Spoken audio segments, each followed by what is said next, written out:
The gender wage gap existed before the coronavirus, but experts say this pandemic overburdens women and deepens inequalities. I think it is elevating issues that we've always known are important, but hopefully we're really, as a country and as people, internalizing why these issues matter. On average, in the U.S., for every dollar a man makes, a woman makes about 82 cents. The average man makes about $10,000 more a year. The pay gap is even larger for Latinas, Native, and Black women.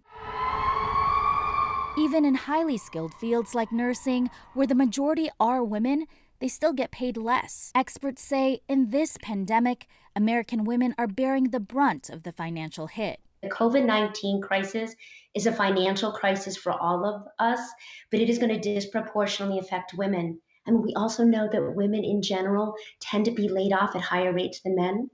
And we know that people of color tend to be laid off or are more likely to be laid off than their white counterparts. A Newsy Ipsos poll found during this pandemic, 45% of women had work hours cut or had been laid off compared to 35% of men. A majority of women tend to work in community, administrative, domestic, and service jobs, which have taken a significant hit. Since the majority of low-wage workers and part-timers are women, that means less access to paid leave, sick days, benefits, and savings. If women make less money year over year over year, and we do, that means we have less savings, which means they're at higher risk of really falling into, financial risk or even poverty during the COVID-19 crisis. Rachel Thomas and her team have been studying women in the workplace for 5 years.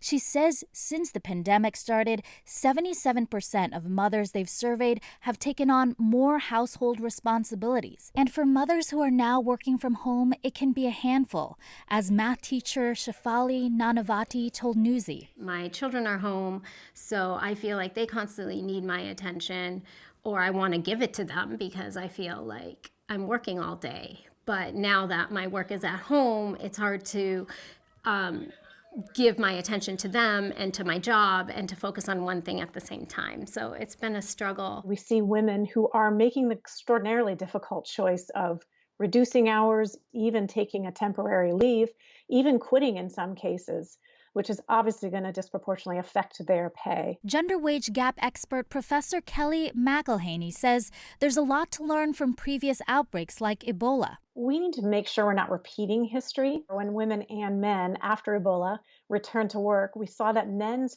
pay returned to normal and continued on that uphill accelerator much faster than did women's pay. So it took women longer to return into the workforce at equal pay. Kat Sandoval, Newsy, Chicago.